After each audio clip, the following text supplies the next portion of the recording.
Welcome into another edition of the Commitment Issues podcast. I'm Woody Womack, joined by Rob Cassidy, live from Miami, Florida. Rob, how's it going tonight? It's good, man. How are things in Atlanta? I feel like I was just there. Boy, yeah, wet, rainy, cold, the usual. Unfortunately, I'm also on the injured reserve, playing hurt this week, recording the pod despite being on medical leave, which unfortunately my medical leave hasn't involved much leave time away from work, even though everyone assumes that this is our slow time of the year, right? Yeah, I found it to be even worse. The season is the slow time of the year, really, for us. I mean, it's become between 7-on-7 events and, camps and everything else that we've running all over America covering. It's pretty hectic. So this week you had a chance actually to sit down, or maybe you were sitting down or standing. I don't know what you were doing while you were talking to him. It's actually standing on my head. You spoke to Mississippi State coach Dan Mullen, so I'll let you set up that interview, and then we'll go ahead and roll that tape. Yeah, we Dan and I discussed a bunch of topics from his choice of advisor to what it's like recruiting to Mississippi and from Mississippi, which I thought he said some pretty interesting things on that. So we can just roll that interview now, I guess, and I'll let him fill you in. All right, now joined by Mississippi State head coach Dan Mullen. Great purveyor of the visor, Dan. Is that a choice for a coach to go the visor route like you and Stoops, or is that something you just decided to pick up when you became a head coach? No. I've done it. I think it goes back. I was a big Coach Spurrier fan growing up. So when I started coaching 25 years ago, now I went the visor route right from the beginning. So and it stuck with me the whole time. Yeah, you kind of locked into that, I guess, if you have a visor mentor like Spurrier. I wanted to ask you about the class that you guys just signed. Obviously, a very good class with some strengths along the defensive line, really. Is that kind of where you went in to kind of shore up that defensive line, or did that just kind of happen because those players were available? Well, a lot of times it's a little bit of both. You look at you're trying to balance numbers on your roster. We had a really small senior class this past year, so that limits the number of people you can sign and where you're looking at players and what position you're looking at them and all that. And and we had a Chris Jones declared early for the NFL draft, opened up another defensive line spot for us right there. And as we went, that's a spot where you always want to try as best you can to stay ahead of the curve. You never want to fall behind on the defensive line within recruiting. So I think David Turner, our defensive line coach, did an excellent job getting the relationships, recruiting the guys, and getting the quality of players that we got in part of this class. Of course, kind of the jewel of that defensive line class was Jeff Simmons, who people like me assumed was going to Ole Miss. How long did you guys know you had him, and were you guys just like laughing at people like me that were projecting him to Ole Miss? Well, I don't laugh at anything because we felt pretty good. We've been recruiting Jeff for several years now, and to be honest, felt pretty good about our chances of getting him. But until that happens, you never know what's going to happen until the end when it comes to that stuff. So. You don't have to tell me that. Yeah, so you're always worried right to the very end of everything. But I think looking and getting to know Jeff, I think I'm obviously thrilled that he came to join our family, but I'm really happy for him. Getting to know him over the last couple of years, he is a hardworking, high character young man. He fits the profile of what we look for here at Mississippi State as far as those guys that, he's despite being, I guess, a 5-star national player, he's not a flashy guy. If you get to know him, that's not him. And, he's kind of a blue-collar hard worker with high character that really fits our program and what we're about. So I'm thrilled to have him, I also, I'm happy for him that I know that our program really fits who he is as a person and as a player. I was going to ask you about some of those Mississippi guys. You've spent some time, obviously, at Florida as an assistant, so you've recruited that state. Where I live. But now in Mississippi, how is it different there? Talent, can it still go under the radar in this day of the internet in Mississippi? Or, it seems like guys really do kind of fly unheralded sometimes there. I think some still do, but not as many. I think the success we've had over the last couple of years, putting a lot of 2- and 3-star players that we recruited and getting them into the NFL and being pretty high draft picks, I think has really kind of changed changed the perception. So I think it's a lot harder for a Mississippi guy to go under the radar now, just because of the success that we've had over the last couple of years of on the field and in developing players to go on to the next level of what they've been able to accomplish, what they've been able to do. It's a little harder for the guys to go under the radar these days. Has that success you guys have had, has that attracted other schools recruiting in Mississippi more than they have in the past? Have you noticed an uptick in that? Yeah, I do. I see some more, usually you're used to just kind of the regional schools coming in here. But now you see schools around the country, in here, whether it's, from Cal and Stanford to Ohio State and Michigan trying to get in here, and, schools all around the country. Michigan's trying to get into a lot of places. And that's what I hear. But, that's another topic I kind of wanted to bring up with you while I had you, is what – are you at all worried? Are you one that's at all worried at the direction recruiting's headed with the signing day shows and the diesel trucks parked out people's houses and, all of this that people are doing? Is that something that worries you, the direction we're moving into, or it doesn't really matter to you at all? It doesn't matter, man. I'm not a big fan of it. You know what I mean? I guess for me, though, our program, my job as a head coach is develop young men to become champions on and off the field, to become champions in life, to teach them work ethic and high character and how to do things the right way. And, I think part of the importance of the decision of recruiting and the future that these young guys are, the decisions they're making for their future, not just short-term, long-term. I think it's getting all caught up in a 5 minutes of flash for a press conference, when in reality the decision is about the next 20 years of their life. And I think it is a shame that, it doesn't bother me, but I think it's a shame it is going in that direction some, that it's losing. Some of the things that are really important are almost getting lost in what's going on. And it's trying to be as much flash as possible, when really it should be about as much substance as possible. And when you're talking about young people's lives, I love, people, one of the things you look at people put up scores and, hey, who won recruiting day, and who, and recruiting's kind of a game that you got to go win. But I don't know. I have children at home of my own. I would hate for somebody to play a game with my son's future and my son's life. I don't want to play games with people's lives and their futures. I'm not big into all that. But I guess I think a lot of our guys kind of you see that by the type of guy that we attract and that we draw into our program are maybe a little less flashy and a little bit more high character work ethic guys. You obviously, relatively anyway, for your profession, are a young guy. Maybe not as young as me, but I'm the third most tenured coach in the SEC at this point, though. So I guess I'm getting older. Yeah, no, that might say something about that's a whole different discussion on what's happening there. But it's just hard to keep a job these days. But how much have you seen it change recruiting wise, even in the short time that you've been a head coach? The relatively short, has it changed a lot, or has it pretty much stayed static since you took over? No, I think it does. I think each year it's getting more and more. I think there's just more and more flash of each year involved in it. And so you see that with. I think everybody's always trying to find an edge in recruiting, and like you said, whether it's parking a truck somewhere or practicing somewhere else, or everybody's trying to find their edge in recruiting. But I also see that trickling down to the kids on and all the hats and the flipping and the signing day and the press conferences and all of that stuff. I think it's. I think that's taken it to kind of a little different, flashier level and a shock the world level than it's been in the past. So you guys aren't going to bring any professional wrestlers in for your signing day?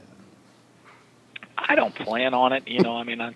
That's not me. If it's something, hey, I should never say never. If it looks like it'd be a good idea or fit our program, I'm all in. For us, you look. I read somewhere though that Duke had all of their letters in by 8:30 in the morning. They were done, and probably it shows. Maybe I don't know if that's the type of kid they recruit or one of those. Less flash. There's all different ways to do it. And I don't know that one's better than the other. I just think there's different ways to do it, and you got to do whatever fits your program the best. No, I concur. Let's have a little bit of fun here before I let you go. I don't want to take up your whole day. What's the toughest opposing stadium you've coached in as a head coach?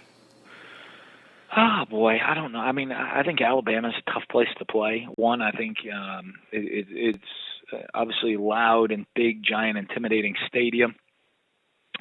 And they usually got pretty good players on their team too. So I think they've had the number one recruiting class like 6 years in a row. So they should have better players than everybody just about. So that makes it always a tough place to play as well.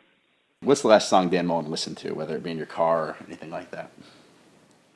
Boy, the last song I listened to, I don't know. I just finished my run this morning. I'm trying to think what the last song playing. I think it was like "Beautiful Day" by U2 was playing as I was finishing up my run this morning, coming in and trying to sprint it and sprint to the finish. I think I might have predicted that. I mean, you just kind of seem like a U2 guy. I'm a big U2 fan, so I got to see him in the last summer on the tour last year. That was fantastic. All right, the last thing I'll ask you, and then I'll let you go, is what's the last movie you watched? The last movie I watched, you know what? After signing day, I went away with the family for a couple days to take a break, spend some quality time. And on the plane, there was a movie on the plane ride home, and it was Everest.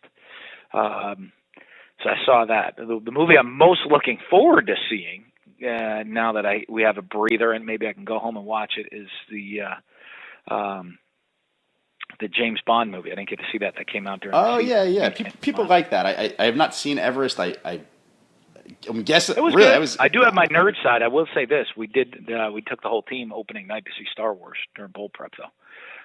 I do have my nerd side on me, and I was ready to go. I didn't dress up. I would like to see you as Han Solo. That would have been something. I didn't go in costume, but I certainly was there opening day to see Star Wars. I just saw Star Wars, the original, for the first time about a month ago. I'd not seen any of them until a month ago, but I'm all holy. Yeah, so I'm caught up now, so I'm on your nerd level. But anyway, appreciate you coming on, Dan. We really do, and I'm sure maybe down the road sometime we can do this again. It's been fun. Anytime. Thanks for having me on. Boy, what a fascinating conversation, Rob, talking with another SEC head coach. You mentioned a couple of things before the interview that you found interesting. What was kind of your biggest takeaway, though, after having that talk? It's just interesting to see how far other head coaches will go, and I've talked to a lot of them now in talking about what recruiting has become, because you can tell they want to, run it down and run down these signing day events and the semi-trucks, but they can't because they may have to do it in the future, and they know it. So they kind of walk a weird line between, I don't really like the direction it's heading in, but I'm not going to completely condemn it. I understand why they do it. I would do the same thing if I was in their position. I mean, your paycheck depends on it. You've got to keep the door open to all kinds of tactics, right? I found it interesting that when he said the thing about I don't know if it was shots fired at us or not, but he mentioned keeping score, who won signing day, and he was like, I wouldn't want someone talking like that about my son. Do you think that was directed at us? Is that directed at other coaching staffs? What was that comment about, do you think? I think it was directed at other coaching staffs. I think that it was a way of saying that, Mississippi State views, and this is, obviously his talking point, Mississippi State views you as, maybe he was talking directly to recruits or trying to. Mississippi State views you as a human being with feelings, and these other schools view you as a number to help them win a competition, on signing day. I think that's how I took it anyway. It could have been shots fired at us. Dan is a crafty guy. Maybe he was throwing one across my bow. Well, I'm always looking for a reason to start a fight with somebody, so maybe I just... No, he was great, though. I mean, I don't think that they make head coaching interviews better than that. And quickly, the Commitment Issues podcast is becoming the go-to SEC for SEC head coaches, right? I mean, two weeks in a row and maybe more. Several other coaches lined up for this offseason. Another thing I wanted to touch on real quick when it comes to Mullen, you asked him about hidden players in Mississippi, and he said, we've turned 2 or 3 star guys into NFL players, and he thinks that's made it harder. Do you see when Mississippi State offers a guy, does that catch your attention more or less than it may have 2 or 3 years ago? I think definitely more. I mean, they've done so well down there recruiting. And Mississippi is one of those places where it is not particularly difficult for a guy to fly under the radar. There's not a lot of events happening in Mississippi. And if you want to go see all the talent in Mississippi, you're going to some pretty remote locations, and you're going to have to go to a lot of them. There's not one generalized area. It's not one city where all the talent is, So it's kind of spread out. It's a little bit remote. And, in a way, that's an advantage for these programs. I think that Mississippi State can find guys. Maybe they have done a good job developing guys, for sure, but they've also done a good job at finding guys that maybe we've undervalued and the other recruiting services have undervalued because we just haven't seen them as much. So if you'd like to hear any guests you'd like to request, you can always tweet at us at Rivals Podcast. Of course, subscribe to us on iTunes. Just search for Commitment Issues, subscribe, and leave us a rating there as well. Just a reminder for maybe some new fans listening, the numbers keep going up, so you guys can get us every week directly to your phone. We're also on Stitcher, TuneIn Radio, and a few other options. So all over the place if you want to download the show going forward. Now, we were talking to some existing coaches, but surprisingly, despite us being in the middle of February here, we've had assistant coaching changes within the SEC. Most recently, we had Dameyune Craig, the wide receivers coach and our co-offensive coordinator at Auburn, leave Auburn for LSU after Tony Ball sort of stepped away. I'm not sure what happened with Ball. He actually moved from Georgia to LSU last year.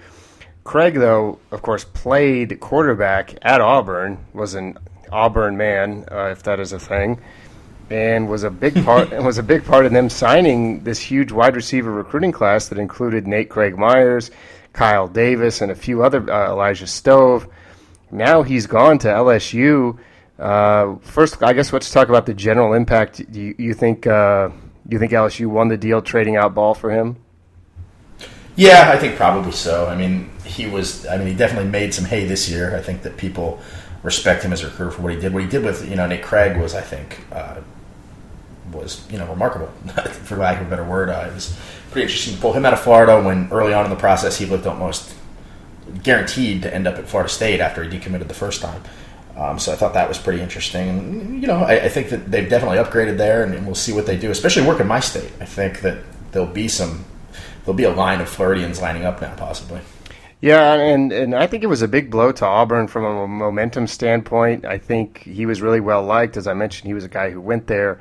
Our Auburn site. Boy, that's a tough. There you go. Is that what all the kids call Auburn, so it's really starting to rub off on me. But anyway, our site, auburnsports.com.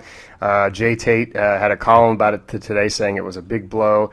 They end up replacing him with Cody Burns, who was a quarterback and wide receiver, also at Auburn. I think he was on a national championship team with Cam Newton as a wide receiver after he moved positions. He takes the role, and he's a young guy. He also played there. He kind of fits the mold. But Dameyune Craig was an accomplished recruiter and coach. He was at Florida State before he came to Auburn, and I don't think he can kind of be discounted.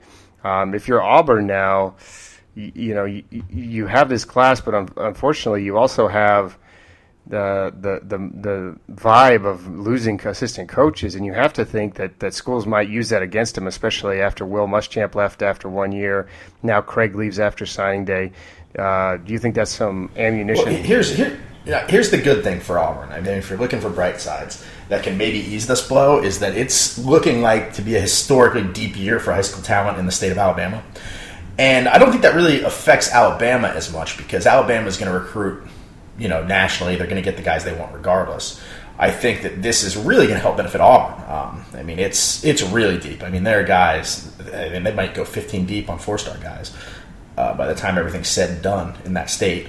And it'll be interesting to see how many Auburn, guys don't get away from that state very often. If you look historically, it's pretty rare, at least compared to most other states, that a lot of this top talent leaves the state. So if Alabama fills up on wherever they're going to fill up, I think Auburn's going to really benefit from this year in Alabama. I think that they're set up to really do some good work in the state in 2017. So we'll see how these new coaches can do in their new roles. That will be interesting to watch, as Rob said. Now, in general, post-signing day moves, I think we expect these to happen every year. Do you think there's a point where kids ever wise up and go the route of our man Demetris Robertson and say, hey, I'm just not going to sign? Do you think that they'll ever band together for that type of move? Yeah, absolutely. I'm kind of surprised it hasn't happened yet. Maybe it's just they're not aware that they can do that. I don't know that that's very widespread knowledge. They don't have to sign a letter of intent. They can just show up on campus. Nobody's forcing them to sign with the school. I don't really have a problem with it. You got to look out for number one, man. I've always said that. If you're a coach, you've got to do the job of recruiting, and if that means bending the truth and telling these kids you're going to be there when you're not, I mean, somebody's got to feed the family, right? Yeah. I can't besmirch coaches for that. I'm always pro looking out for number one, whether you're a kid, whether you're a coach, or whether you're even a lowly recruiting analyst like you or I. Gotta look out for number one first and foremost. That's for sure. So we had a couple commitments. I know it's a slow time of year, but I wanted to touch on these real quick. Amari Rodgers to Clemson. I think as we predicted in last week's episode, Amari, of course, the son of former Tennessee quarterback T. Martin, lives in Knoxville and ends up going to Clemson. Clemson kind of zeroed in on him as a package deal along with Hunter Johnson, the quarterback that they flipped from Tennessee earlier in the process, who's a 5-star. And all of a sudden, Clemson and Tennessee setting up to be in recruiting battles. It seems like there's a lot of crossover there between those two schools in recruiting. What do you think of that little recruiting rivalry we have all of a sudden starting to brew? It's interesting because now it's really bubbling up in Florida with those two schools, because Tennessee's recruiting Florida like they haven't done in recent past, and they're doing it well since they've added Larry Scott over there. And I expect to see them do even better in 2017. I mean, they're going to end up fighting with Clemson for guys like Trajan Bandy. They're going to end up fighting with Clemson for possibly a guy like James Robinson. So it'll be interesting to see some head-to-head battles with them all over the state. I mean, it's going to happen in their own states, but it's also going to unfold in Florida, where Clemson is historically great at recruiting, and Auburn or Tennessee is trying to become great at recruiting that area. And they also cross over in North Carolina, where Charlotte is a big area for Clemson's recruiting, and we've seen Tennessee reach in there as well. So I find that to be a nice battle. It makes our job more interesting. And when Butch and I were talking last week off of the pod, he kind of alluded to Hunter Johnson, maybe the quarterback I mentioned that flipped. When I had told him that, it was a good year for quarterbacks in Georgia, I was kind of talking about how I wasn't used to having these good quarterbacks. And I mentioned Chase Bryce, who's also committed to Clemson, and he was kind of like he was like, they have another quarterback committed in addition to to Johnson. You could tell he wasn't too thrilled about that, and it's nice to know that, like you said, there is a little bit of rivalry there, and I think we're going to see it, especially now. All attention turns to T. Higgins, the Rivals 100 wide receiver. Who by the way went over 1,000 career points in basketball the other night. So he's doing it on multiple sports. Tennessee dying to get him. He recently decommitted, and Clemson, the number one threat when it comes there. So, look, man, these coaches, and not just Tennessee and Clemson, obviously, but they get salty about this recruiting stuff now. I mean, you talk to them off the record a little bit, and I mean, they do not mind lobbing accusations at each other all over the place. Yeah, and Clemson does sometimes get a bad rap along the lines of Ole Miss, especially in Florida, where you'll hear, coaches grumbling under their breath, or other fans grumbling about Clemson, the way kind of fans grumble about Ole Miss up in this neck of the woods. So another. Yeah, I mean, it's just hard for them to fathom, for whatever reason, that Clemson has done so well in the state. But when you look around, the programs in the state that aren't Florida State have not exactly been doing much on the field to keep some of this down home. So maybe those get turned around. Clemson won't be robbing the state as easily as they have been. So another commitment, 3-star Justin Schaefer, an offensive lineman from Cedar Grove, right near my house, actually, here in DeKalb County, about 15 minutes away. He flipped from Louisville to Georgia, which is surprising. That imagine a 3-star has already been committed multiple times. Following the Isaiah Johnson trajectory from last year. It's a get for Kirby Smart. He fits the profile of what they want on that offensive line, and more importantly, it gets him into Cedar Grove, a school that also has Rivals 100 offensive lineman Torrey Johnson. They missed on Antoine Jackson there before that. Bryson Allen Williams didn't go there out of there, and then Jonathan McCrary, of course, went to Vanderbilt. So it hasn't been traditionally, despite being close, hasn't been a school that Georgia's been able to recruit. Is Cedar Grove the school that, despite me never having been there and never having covered the state of Georgia, that random parent threatened to ban me from? No, that was Archer. That was Archer High School. That guy was just so mad at Rivals that he picked the first guy that he could find on Twitter that had Rivals.com as bio and threatened to ban him from a high school that he doesn't even cover. I was bewildered. I believe he picked you because you had written the top performers article, which his son was in. So I think that was how you. Oh, that's right. He was mad that his son. I didn't list his son as in shorter than he was or something. No, like that. No, you didn't put him high enough. You put him low to disrespect. So. Of course, I'm banned from that high school. So. Well, I guess what I I didn't go to a game there this year, but I did break 2 commitments in the last 6 months from that high school. So, put that in your pipe and smoke it, aforementioned person. Aforementioned random angry parent. Well, anyway, so little quick touch on our boy Demetris Robertson. He was supposed to get the test scores back. Everyone listened last week to hear him talk in his extensive interview.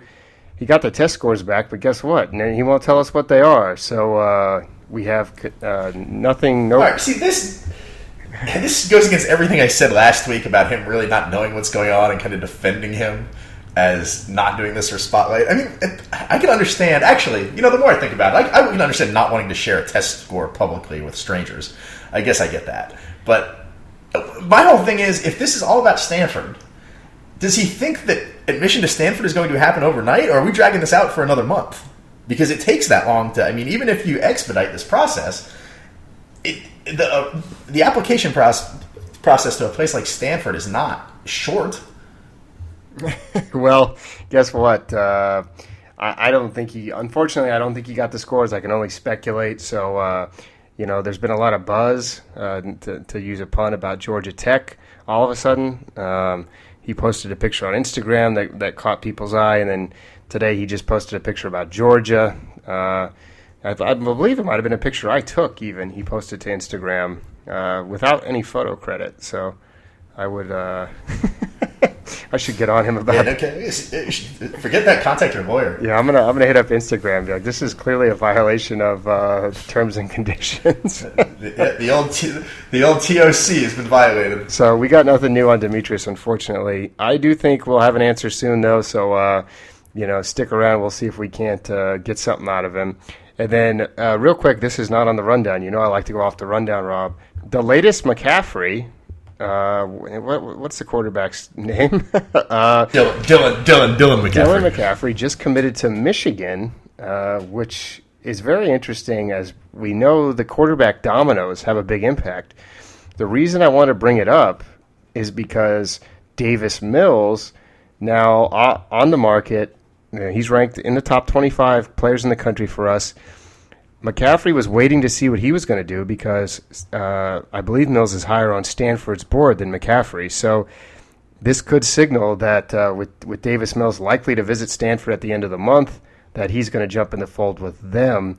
Am I reading too much into it? What do you think about the dominoes? I'm not so much as concerned with the dominoes as I am with our boy Ed McCaffrey has just slung his seed all over the country. He's got the wide receiver at Duke. He's got the kid, obviously the Heisman Trophy frontrunner for next year at Stanford, and now he's got one headed to Michigan. You know what else he has? A line of mustards. He makes mustard and horseradish, Ed McCaffrey does in his retirement, and bottles it and sells it in Denver area grocery stores. Well, yeah, I saw that Stephanie McCaffrey was also playing for the U.S. women's soccer team this week, and it made me wonder if she's related. As best I can tell, she's not related. But guess what? She's a McCaffrey, and she's a very good athlete representing the women's team. But getting back to Mills, this is a guy that I mean, personally, my favorite quarterback in the class. I think, has a potential to be a 5-star guy. I think a lot of these schools in the Southeast have slept on him, and I think now the door's open for Stanford. So we had a lot of Stanford compliments last week on the Demetris Robertson interview, and I think Stanford fans should pay very close attention to Davis Mills, especially if he does make it to campus at the end of the month as he's supposed to. So pretty soon we're going to see a lot of these dominoes fall, and I think Stanford's the exception out here. I always tell kids when they tell me, I'm really considering going to USC or I'm really considering going to Oregon. I'm always like, are you really considering that, or is this just like every kid from Florida says that and from Georgia that they're, I really want to go to Oregon.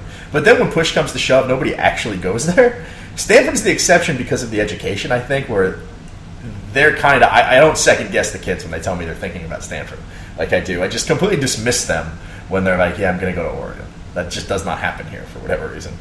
No, I think, unfortunately, until they take a visit to Oregon, that's when you got to start taking them seriously. But Stanford, on the other hand, Mills has actually visited both those schools, Oregon and Stanford, And I personally, and Michigan was also in the mix as well. He was there earlier this year. I think he did a doubleheader when Michigan had a big game, and then Michigan State played Oregon. He went to both of those games. So he's done the visit circuit. Now I think probably Stanford. So we know, I tend to trust Stanford's coaches on quarterback evaluations. They seem to have done a pretty good job over the last few years. And I think if Mills is their guy, I think it's a good pick for them. All right, now is the time. Rants and Recommendations. It's been a short week. I've been sleeping mostly, so I don't have a whole lot to go. I do have one complaint, but do you want to start us off? Shock. No, go ahead, because I don't have anything. I'll have to think while you're complaining. Well, so we've seen a lot of these gourmet donut shops pop up in the vein of the famous Voodoo Donut in my home state of Oregon. I happened upon one the other day. I went in there to get a donut on Sunday, actually.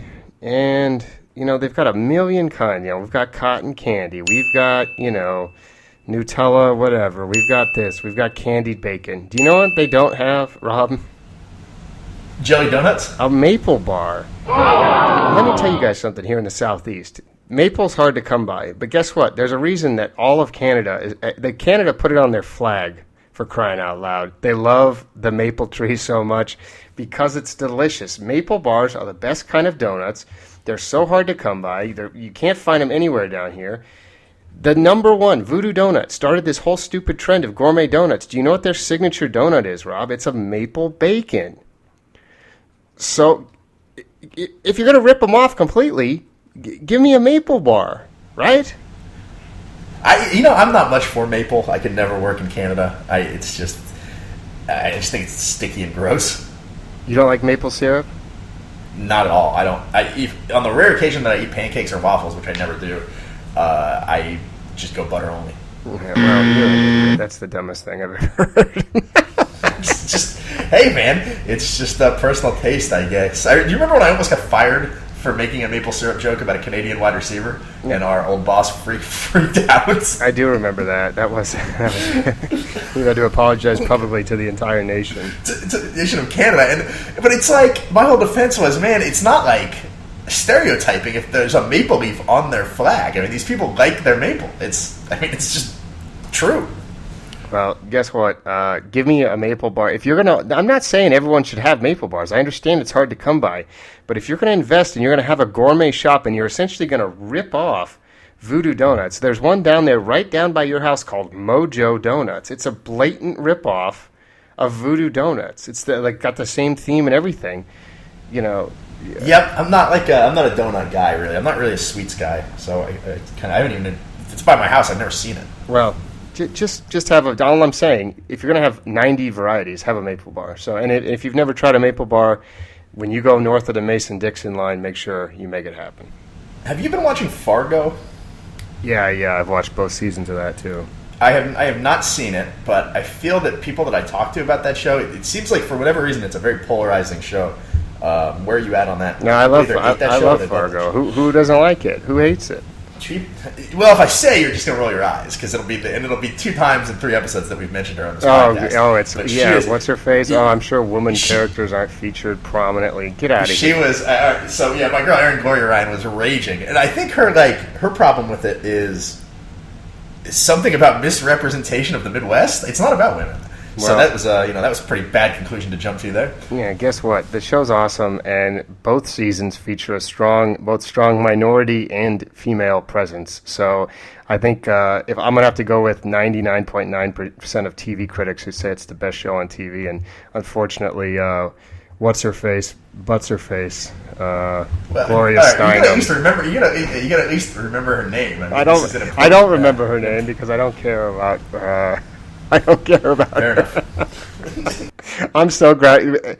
Our listeners, Rob can tell you that I was so grouchy today. I called up and just ranted separately for several minutes, which included lots of expletives. So, yeah, my whole drive between Orlando and Miami was full of just Woody cussing in my ear about various topics ranging from people that we work, colleagues, to just Aaron Glory. My mom.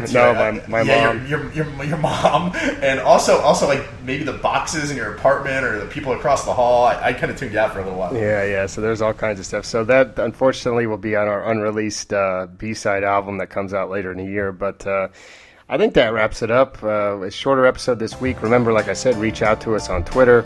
I'm at Rivals Woody. Rob is at Cassidy_Rob. And then please give us those ratings. Subscribe. Actually, on our YouTube videos, doing gangbuster numbers. We're going to have to find a way to do some sort of taping of the video aspect so we can kind of add that in, because people seem to love the YouTube videos, surprisingly, even though it's just a static image of our faces and us talking. And of course, remember, hit up SoundCloud, MDeuce. Providing the music for this show. We'll be back with another episode early next week with another guest, Rob. I don't know. We can't make any promises, but it will be a head coach of a college football team.